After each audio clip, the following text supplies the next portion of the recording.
Hi everyone! Today we're going to wrap up or get to the end of our development unit by talking about adulthood.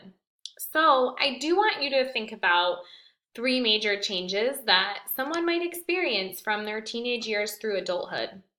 You guys are coming up on graduation, heading off to college. You guys will be making big decisions when you go to college. Maybe you feel like you're making big decisions as you're choosing a college. So, as young adults, you kind of are already experiencing all of these major changes that someone would go through in adulthood. So, overall, what we're going to do in looking at adulthood is look at the different developments of adulthood, and then you have a timeline that you should be working on in your packet. Let's do some quick notes. Let's talk about our teenage years and young adulthood, which many of you are in right now. All of you are in. You're all teenagers.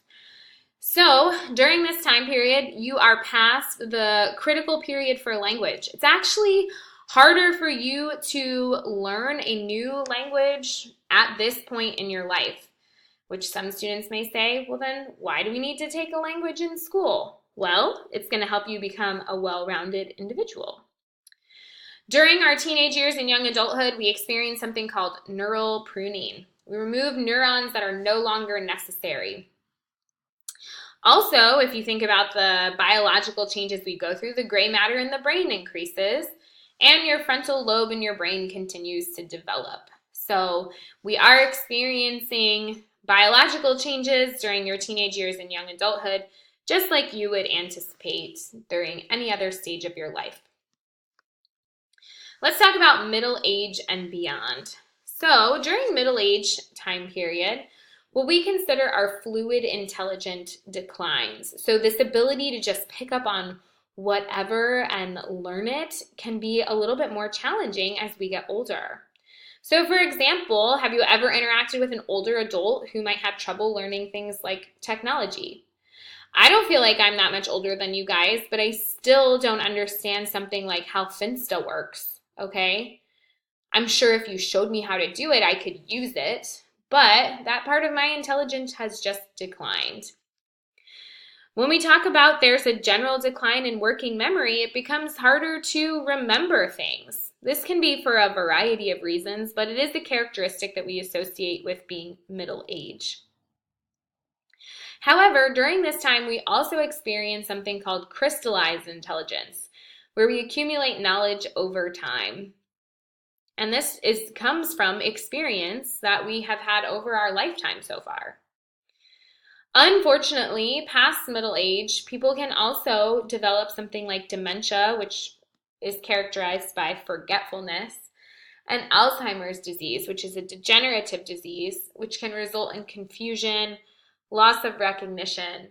Both dementia and Alzheimer's can be really challenging, obviously, for the individual experiencing it, but also for the person or people who are caretakers for them.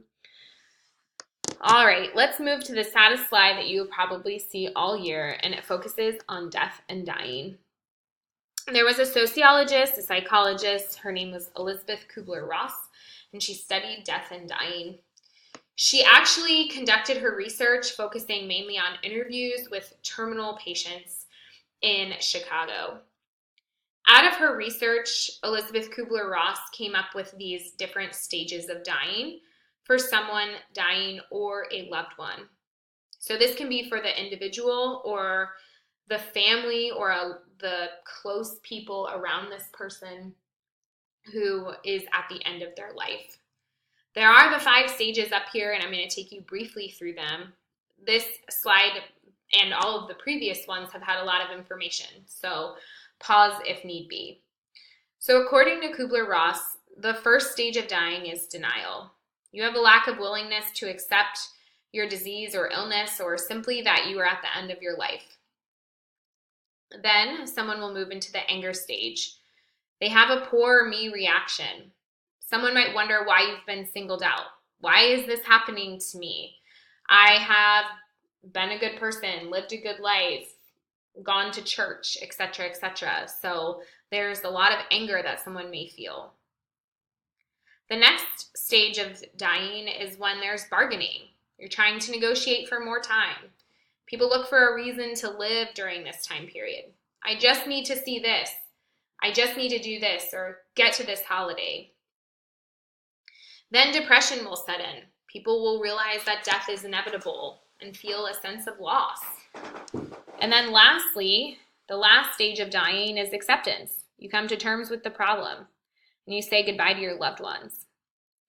I know that 2 years back when I had first started at Poly, my grandfather was diagnosed with terminal cancer, which was completely unexpected. And when I think about the two of us, both him as my grandpa and me as someone who loved him, I went through all of these stages. I couldn't believe that he had been diagnosed with cancer and that we had missed it, that he had lost all of this weight and that doctors hadn't caught it. Are you sure? Is there anything you can do? I refuse to accept it. Go get another opinion from a different doctor. We both went through anger. Why is this happening to me? My grandfather was an extremely religious man. I've gone to church. I've gone to the doctors. Why is this happening? Why will no drug be useful for me? Why can't I do chemo? Emerson at this time was about 6 months old, so he did a lot of bargaining. I just want to see her crawl. I just want to see her get to Christmas, looking for a reason to live. Really, really sad. Both of us went through this stage where we realized his death was inevitable, feel a huge sense of loss, spent a lot of time crying. And then lastly, there was an acceptance piece. We recognized he wasn't going to get any better. He had friends and family come and visit and say goodbye, and we both said our goodbyes.